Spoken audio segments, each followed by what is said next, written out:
By faith.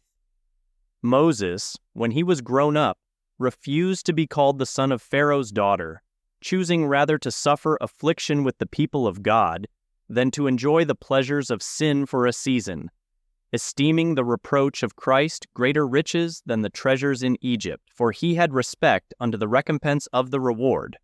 Hebrews 11:24, 26.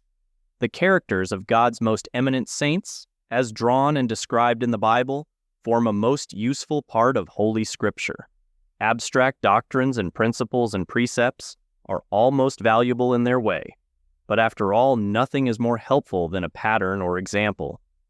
Do we want to know what practical holiness is?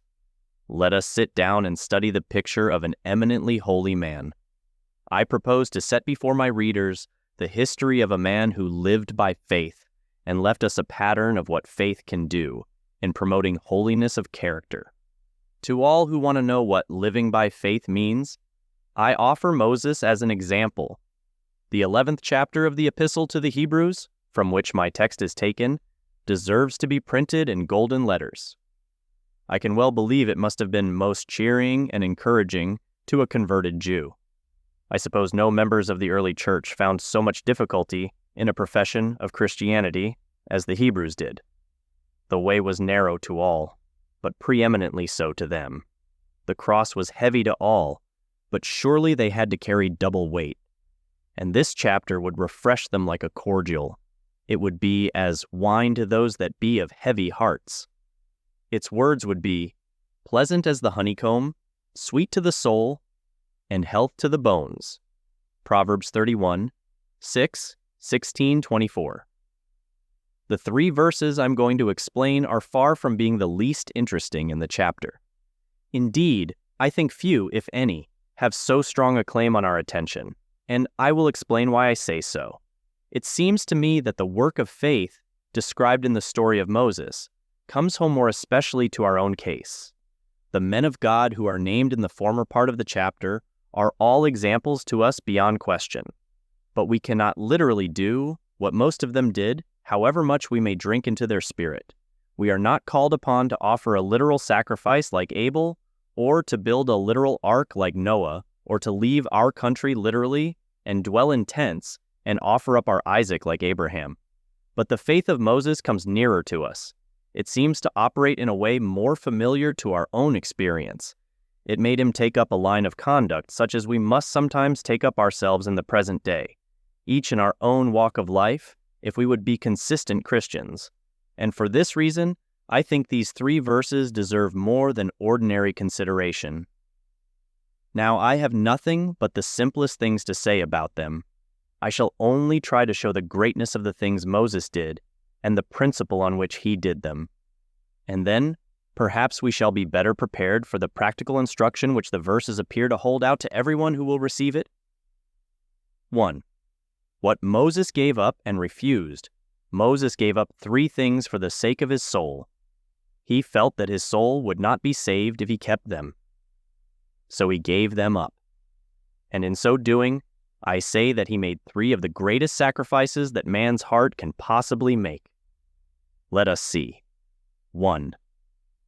He gave up rank and greatness. He refused to be called the son of Pharaoh's daughter. We all know his history. The daughter of Pharaoh had preserved his life when he was an infant.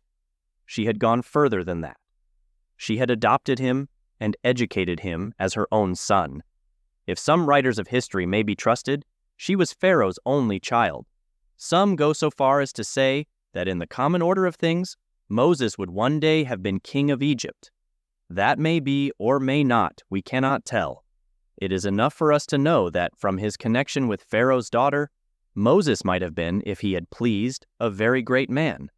If he had been content with the position in which he found himself at the Egyptian court, he might easily have been among the first, if not the very first, in all the land of Egypt. Let us think for a moment how great this temptation was. Here was a man of like passions with ourselves. He might have had as much greatness as earth can well give. Rank, power, place, honor, titles, dignities, all were before him and within his grasp. These are the things for which many men are continually struggling. These are the prizes which there is an incessant race in the world around us to obtain. To be somebody, to be looked up to raise themselves in the scale of society, to get a handle to their names, these are the very things for which many sacrifice time and thought and health and life itself. But Moses would not have them as a gift. He turned his back upon them. He refused them. He gave them up. And more than this, he refused pleasure. Pleasure of every kind, no doubt, was at his feet, if he had liked to take it up. Sensual pleasure, intellectual pleasure, social pleasure, whatever could strike his fancy. Egypt was a land of artists, a residence of learned men, a resort of everyone who had skill or science of any description. There was nothing which could feed the lust of the flesh, the lust of the eye, or the pride of life, which one in the place of Moses might not easily have commanded and possessed as his own. 1 John 2:16. Let us think again. How great was this temptation also? Millions live for pleasure. Hedonism is the great spirit that knows no boundaries, whether economical, social, political, or cultural. Pleasure is an idol enslaving the great majority of the world. The schoolboy looks for pleasure in his summer vacation, the young man in independence and business. The small business owner looks for it in retirement, and the poor man in the small comforts of home. Pleasure and fresh excitement in politics, travel, amusement, in company, in books, in several vices too dark to mention. Pleasure is the shadow which all alike are hunting, each perhaps pretending to despise his neighbor for seeking it, each in his own way seeking it for himself, each wondering why he does not find it, each firmly persuaded that somewhere or other it is to be found. This was the cup that Moses had before his lips. He might have drunk as deeply as he liked of earthly pleasure, but he would not have it. He turned his back upon it. He refused it. He gave it up. 3. And more than this, he refused riches. The treasures in Egypt is an expression that seems to tell of boundless wealth which Moses might have enjoyed, had he been content to remain with Pharaoh's daughter. We may well suppose these treasures would have been a mighty fortune. Enough is still remaining in Egypt to give us some faint idea of the money at its king's disposal. The pyramids and obelisks and temples and statues are still standing there as witnesses. The ruins at Karnak and Luxor and Dendera and many other places are still the mightiest buildings in the world.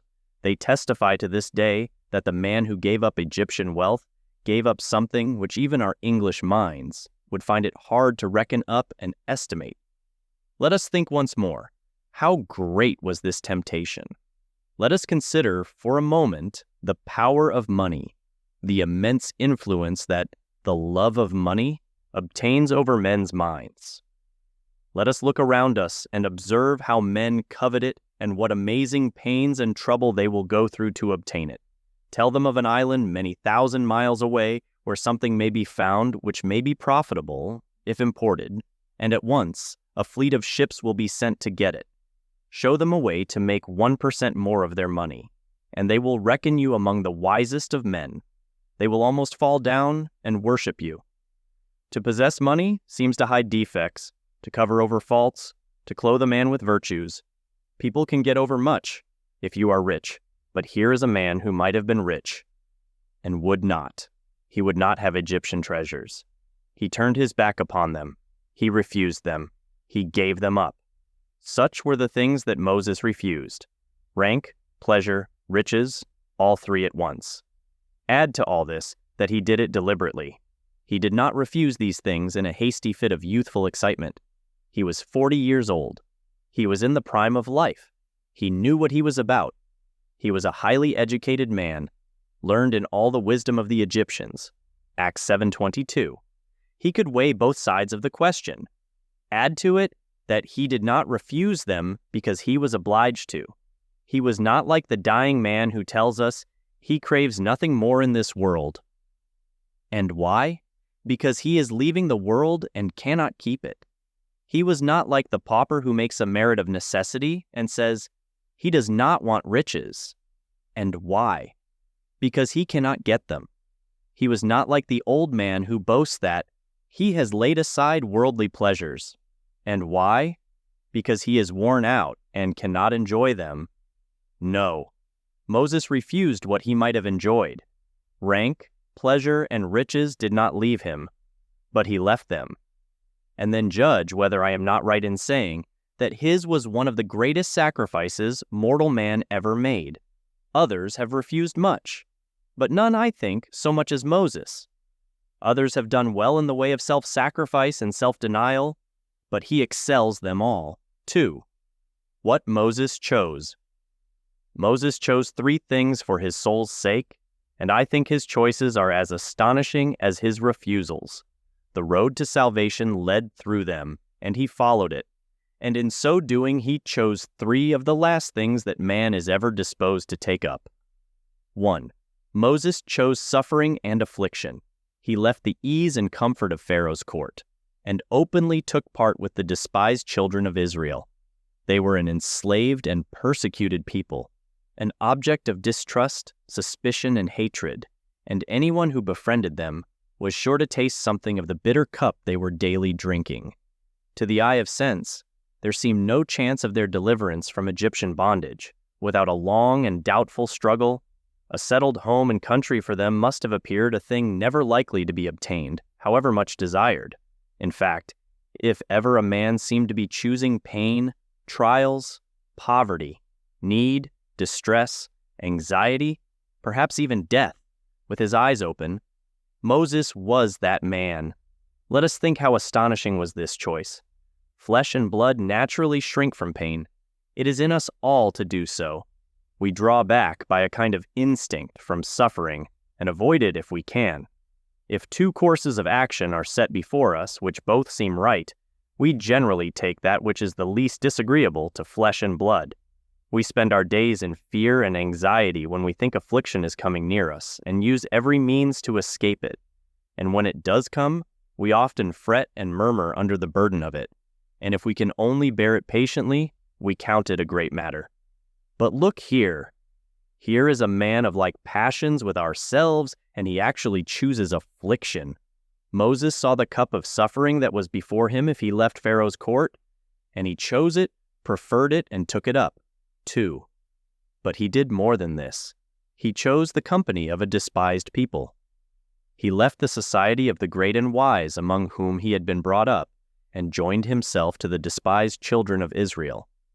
He, who had lived from infancy in the midst of rank and riches and luxury, came down from his high estate and cast in his lot with poor men, slaves, oppressed, destitute, afflicted, tormented, laborers in the brick kiln.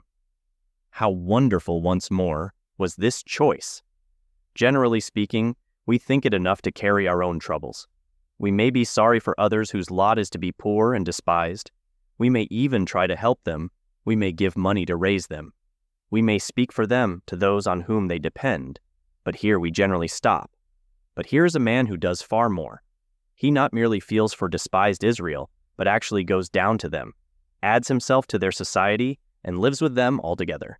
You would wonder if some great man in London were to give up house and fortune and position in society, and go to live on a small allowance in some narrow lane in the ghetto, for the sake of doing good. Yet, this would convey a very faint and feeble notion of the kind of thing that Moses did. He saw a despised people, and he chose their company in preference to that of the noblest in the land. He became one with them, their fellow, their companion in tribulation, their ally, their associate, and their friend. 3. But he did even more. He chose reproach and scorn. Who can conceive the torrent of mockery and ridicule that Moses would have to stem in turning away from Pharaoh's court to join Israel? Men would tell him that he was mad, foolish, weak, silly, out of his mind. He would lose his influence. He would forfeit the favor and good opinion of all among whom he had lived. But none of these things moved him. He left the Egyptian court and joined the slaves. Let us think again. What a choice this was. There are few things more powerful than ridicule and scorn. It can do far more than open enmity and persecution. Many a man who would march up to a cannon's mouth or lead a forlorn hope, or storm a breach, has found it impossible to face the mockery of a few companions, and has flinched from the path of duty to avoid it. To be laughed at, to be made a joke of, to be jested and sneered at, to be reckoned weak and silly, to be thought a fool. There is nothing grand in all this, and many, alas, cannot make up their minds to undergo it. Yet, here is a man who made up his mind to it, and did not shrink from the trial. Moses saw reproach and scorn before him, and he chose them and accepted them for his portion. Such then were the things that Moses chose: affliction, the company of a despised people, and scorn. Consider beside all this, that Moses was no weak, ignorant, illiterate person who did not know what he was about. You are specially told he was mighty in words and in deeds. And yet, he chose as he did. Acts 7:22. Consider also the circumstances of his choice. He was not obliged to choose as he did. None compelled him to take such a course. The things he took up did not force themselves upon him against his will. He went after them. They did not come after him. All that he did of his own free choice, voluntarily, and of his own accord. And then judge whether it is not true that his choices were as wonderful as his refusals. Since the world began, I suppose, none ever made such a choice as Moses did in our text. 3. The principle which moved Moses. How can this conduct of his be accounted for? What possible reason can be given for it? To refuse that which is generally called good, to choose that which is commonly thought evil, this is not the way of flesh and blood. This is not the manner of man. This requires some explanation. What will that explanation be? We have the answer in the text. I know not whether its greatness or its simplicity is more to be admired. It all lies in one little word, and that word is faith. Moses had faith. Faith was the mainspring of his astonishing conduct. Faith made him do as he did, choose what he chose, and refuse what he refused. He did it all. Because he believed, God set before the eyes of his mind his own will and purpose. God revealed to him that a Savior was to be born of the stock of Israel, that mighty promises were bound up in these children of Abraham, and yet to be fulfilled, that the time for fulfilling a portion of these promises was at hand. And Moses put trust in this, and believed. And every step in his wonderful career, every action in his journey through life after leaving Pharaoh's court, his choice of seeming evil, his refusal of seeming good, all must be traced up to this fountain. All will be found to rest on this foundation. God had spoken to him, and he had faith in God's word. He believed that God would keep his promises, that what he had said, he would surely do, and what he had covenanted, he would surely perform. He believed that with God, nothing was impossible. Reason and sense might say that the deliverance of Israel was out of the question. The obstacles were too many, the difficulties too great. But faith told Moses that God was all-sufficient. God had undertaken the work, and it would be done. He believed that God was all-wise. Reason and sense might tell him that his line of action was absurd, that he was throwing away useful influence and destroying all chance of benefiting his people by breaking with Pharaoh's daughter. But faith told Moses that if God said, "Go this way," it must be the best. He believed that God was all-merciful. Reason and sense might hint that a more pleasant manner of deliverance might be found, that some compromise might be effected, and many hardships be avoided. But faith told Moses that God was love and would not give his people one drop of bitterness beyond what was absolutely needed. Faith was a telescope to Moses. It made him see the goodly land afar off, rest, peace, and victory. When dim-sighted reason could only see trial and barrenness, storm and tempest, weariness and pain, faith was an interpreter to Moses. It made him pick out a comfortable meaning in the dark commands of God's handwriting, while ignorant sense could see nothing in it but mystery and foolishness. Faith told Moses that all this rank and greatness was of the earth, earthy, a poor, vain, empty thing, frail, fleeting, and passing away, and that there was no true greatness like that of serving him. God was the king, and he was the true nobleman who belonged to the family of God. It was better to be last in heaven than first in hell. Faith told Moses that worldly pleasures were pleasures of sin. They were mingled with sin, they led on to sin, they were ruinous to the soul, and displeasing to God. It would be small comfort to have pleasure, while God was against him. Better to suffer and obey God than to be at ease and sin. Faith told Moses that these pleasures, after all, were only for a season. They could not last. They were all short-lived. They would weary him soon. He must leave them all in a few years. Faith told him that there was a reward in heaven for the believer, far richer than the treasures in Egypt. Durable riches, where rust could not corrupt, nor thieves break through and steal. The crown there would be incorruptible. The weight of glory would be exceeding and eternal, and faith bade him look away to an unseen heaven. If his eyes were dazzled with Egyptian gold, faith told Moses that affliction and suffering are not real evils. They are the school of God, in which he trains the children of grace for glory, the medicines which are needful to purify our corrupt hearts, the furnace which must burn away our dross, the knife which must cut the ties which bind us to the world. Faith told Moses that the despised Israelites were the chosen people of God. He believed that to them belonged the adoption and the covenant and the promises and the glory, that from them the seed of the woman was one day to be born, who would bruise the serpent's head, that the special blessing of God was upon them, that they were lovely and beautiful in his eyes, and that it was better to be a doorkeeper among the people of God than to reign in the palaces of wickedness.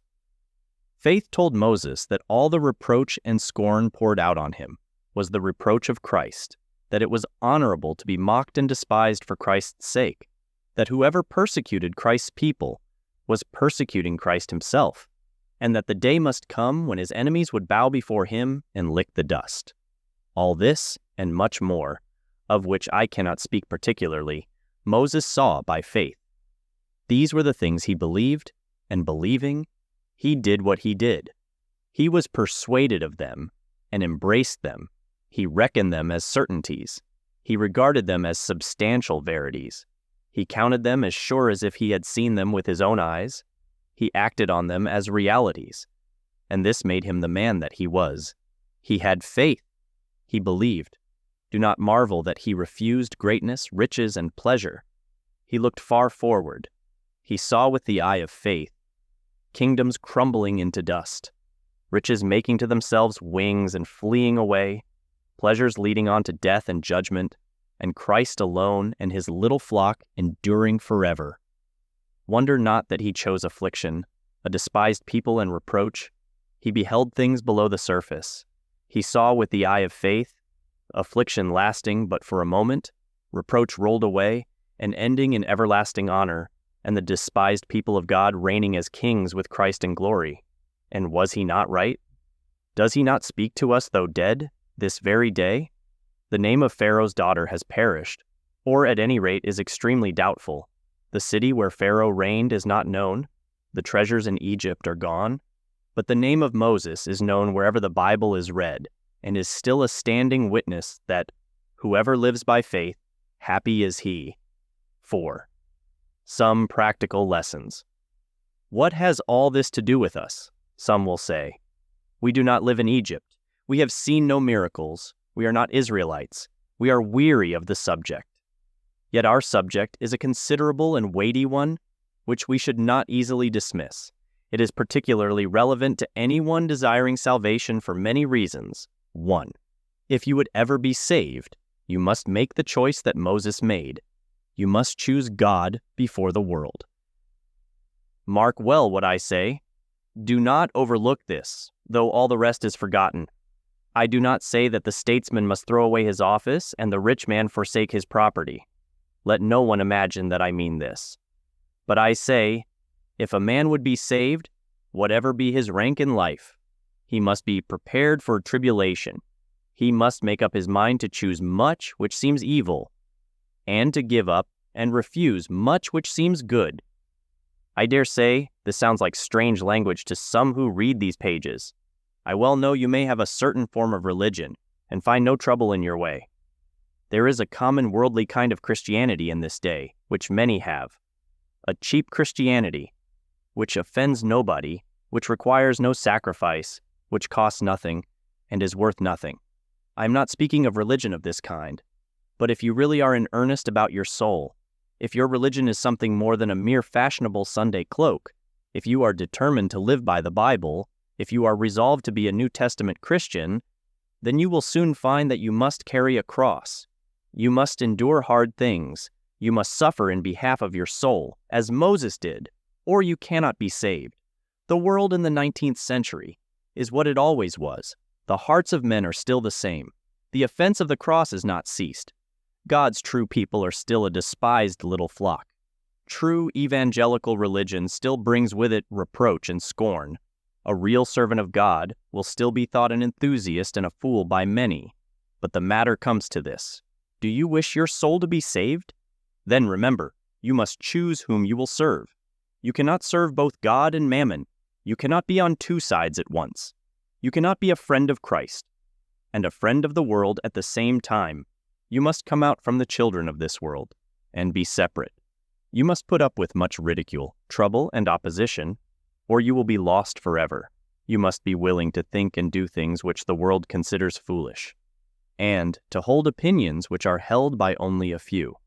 It will cost you something. The stream is strong, and you have to stem it. The way is narrow and steep, and it is no use saying that it is not. But depend on it, there can be no saving religion without sacrifices and self-denial. Now, are you making any sacrifices? Does your religion cost you anything? I put it to your conscience in all affection and tenderness. Are you, like Moses, preferring God to the world, or not? I beseech you not to take shelter under that dangerous word, we ought, and we hope, and we mean, and the like. I ask you plainly, what are you doing yourself? Are you willing to give up anything which keeps you back from God? Or are you clinging to the Egypt of the world and saying to yourself, I must have it, I must have it, I cannot tear myself away? Is there any cross in your Christianity? Are there any sharp corners in your religion? Anything that ever jars and comes in collision with the earthly mindedness around you? Or is all smooth and rounded off and comfortably fitted into custom and fashion? Do you know anything of the afflictions of the gospel? Is your faith and practice ever a subject of scorn and reproach? Are you thought a fool by anyone because of your soul? Have you left Pharaoh's daughter and heartily joined the people of God? Are you venturing all on Christ? Search and see. These are hard inquiries and rough questions. I cannot help it. I believe they are founded on Scripture truths. I remember that it is written, There went great multitudes with Jesus, and he said unto them, If any man comes to me, and hates not his father, and mother, and wife, and children, and brethren, and sisters, yes, and his own life also, he cannot be my disciple. And whoever does not bear his cross and come after me cannot be my disciple. Luke 14:25, 27. Many, I fear, would like glory, who have no wish for grace. They would gladly have the wages, but not the work, the harvest, but not the labor, the reaping, but not the sowing, the reward, but not the battle. But it cannot be. As Bunyan says, the bitter must go before the sweet. If there is no cross, there will be no crown. 2. Nothing will ever enable you to choose God before the world except faith. Only faith enables you, nothing else. Whether you have knowledge, feel strong emotions, practice regular use of outward forms, or have good companions. Faithless religion does something, but it isn't enough. It is a clock without mainsprings or weights. Its face may be beautiful, you may turn its fingers around, but it will not work. Religion of substance which stands has as its foundation the firmness of faith. There must be a real heartfelt belief that God's promises are sure and to be depended on. A real belief that what God says in the Bible is all true, and that every doctrine contrary to this is false, whatever anyone may say. There must be a real belief that all God's words are to be received, however hard and disagreeable to flesh and blood, and that His way is right, and all others wrong. This there must be, or you will never come out from the world, take up the cross, follow Christ, and be saved. You must learn to believe. Promises, better than possessions, things unseen, better than things seen, things in heaven out of sight, better than things on earth before your eyes, the praise of the invisible God, better than the praise of visible man. Then, and then only, you will make a choice like Moses and prefer God to the world. Now the salient question presents itself. Do you have this faith? If you have, you will find it possible to refuse seeming good and choose seeming evil. You will think nothing of today's losses in the hope of tomorrow's gains. You will follow Christ in the dark and stand by Him to the very last. If you have not, I warn you, you will never war a good warfare, and so run as to obtain. You will soon be offended and turn back to the world. Above all this, there must be a real abiding faith in the Lord Jesus Christ. The life that you live in the flesh, you must live by faith in the Son of God. There must be a settled habit of continually leaning on Jesus, looking unto Jesus, drawing out of Jesus, and using Him as the manna of your soul. You must strive to be able to say, to me, to live is Christ. I can do all things through Christ who strengthens me. Philippians 1:21, 4:13. This was the faith by which the old saints obtained a good report. This was the weapon by which they overcame the world. This made them what they were. This was the faith that made Noah go on building his ark, while the world looked on and mocked. Abraham give the choice of the land to Lot, and dwell on quietly in tents. Ruth cleave to Naomi, and turn away from her country and her gods. Daniel continue in prayer, though he knew the lion's den was prepared.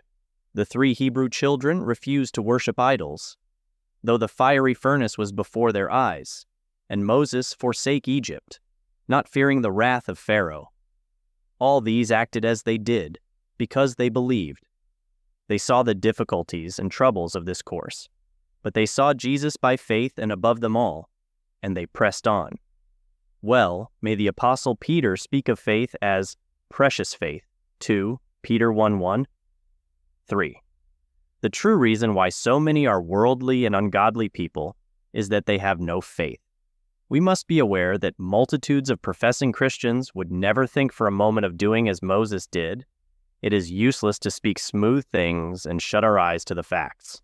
That man must be blind, who does not see thousands around him who are daily preferring the world to God, placing the things of time before the things of eternity, and the things of the body before the things of the soul. We may not like to admit this, and we try hard to blink at the fact. But so it is. And why do they do so? No doubt they will all give us reasons and excuses. Some will talk of the snares of the world, some of the lack of time, some of the peculiar difficulties of their position, some of the cares and anxieties of life, some of the strength of temptation, some of the power of passions, some of the effects of bad companions. But what does it come to after all? There is a far shorter way to account for the state of their souls. They do not truly believe. One simple sentence, like Aaron's rod, will swallow up all their excuses. They have no faith. They do not really think that what God says is true. They secretly flatter themselves with the notion. It will surely not be fulfilled. There must surely be some other way to heaven, beside that which ministers speak of. There cannot surely be so much danger of being lost. In short, they do not put implicit confidence in the words that God has written and spoken, and so do not act upon them.